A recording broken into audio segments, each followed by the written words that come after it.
In this tutorial, we will show you the step-by-step process of converting EML files to VCF format using the BitRecover EML converter. To install our EML to VCF conversion tool, download it from the link in the video description.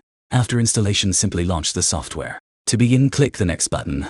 This tool provides users with Select File or Select Folder options. Users can choose either one of the available options. After selecting the folder, click the Select Folder option below. Click Next. Check on checkbox to select individual files or an entire folder that you want to convert.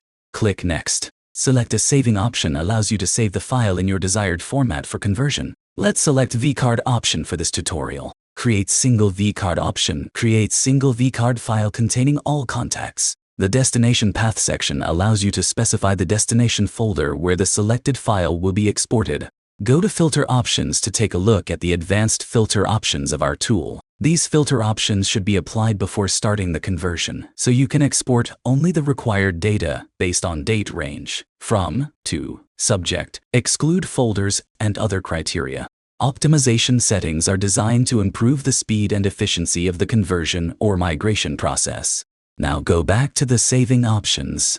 Next, simply click the Convert button, and the conversion process will begin. Once the conversion is completed, you'll receive a notification indicating that the conversion was successful. Click OK to open the destination folder and access the newly converted files. And that's it for this video. Thank you for watching.